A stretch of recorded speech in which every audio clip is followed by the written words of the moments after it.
Remember when Disney was a fun company? Walt Disney was all about pursuing excellence and creating the best cartoons in the world. To the extent Walt Disney was political, he was about promoting the United States, including at a time of war, whether it was abroad during World War II or during the Cold War against communists at home. But today, something seems lacking in Disney. Should one invest in the Walt Disney Corporation?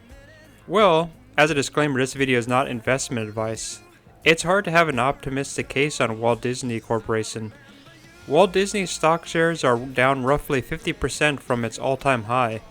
Investors aren't too excited about the future for Walt Disney. Recent movies have not been generating much attention from moviegoers.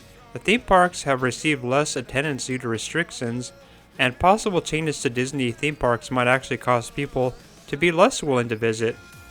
For instance, Disneyland has even removed a ride that a lot of Disney enthusiasts love, Splash Mountain. Further, Disney has been creating unnecessary drama with the Florida government, which caused them to lose their self-governing status. So, what possible bullish developments can there be with Disney? Well, while movies might be part of the past, video games are the future. Disney could theoretically buy a video game company or create their own video games and put some of their iconic characters in it. Disney theme parks are near the limits of what people are willing to pay. Sure, Disney can raise ticket prices more, but it may at some point either hurt the brand or just substantially reduce the number of people who are willing to go. Disney needs managers who will focus on making money. Disney should not be involved in politics. No one asked Disney's opinion on anything political. Your job, Disney, is to entertain. There are big risks in investing in Disney stock. Among the following include the dependence on specific businesses.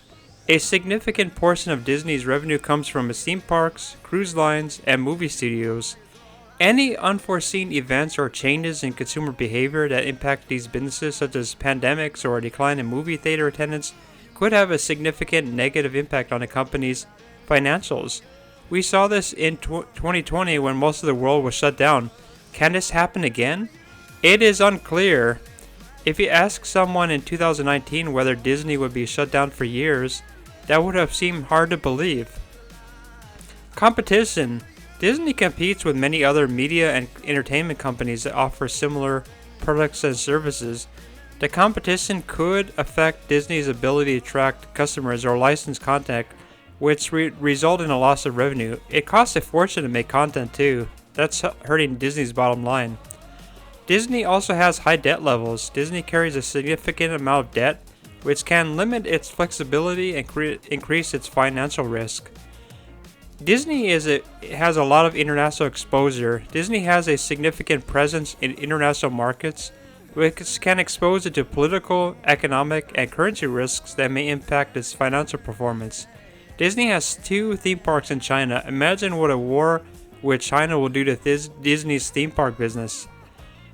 And another risk is dependence on franchises and intellectual property. Disney's success is partly due to its ability to create and maintain successful franchises and intellectual property such as Star Wars, Marvel, and the Pixar. Any decline in the popularity of success of these franchises or intellectual property could hurt Disney's financial performance. Valuation. Disney's stock price is trading at a relative high valuation compared to historic norms, which means that investors may be paying a premium for the stock. If the company's earnings growth doesn't justify the high valuation, it could result in a decline in the stock price. I hope this video was exciting and great for you. Please click the like button, subscribe, and I'll see you in the next video.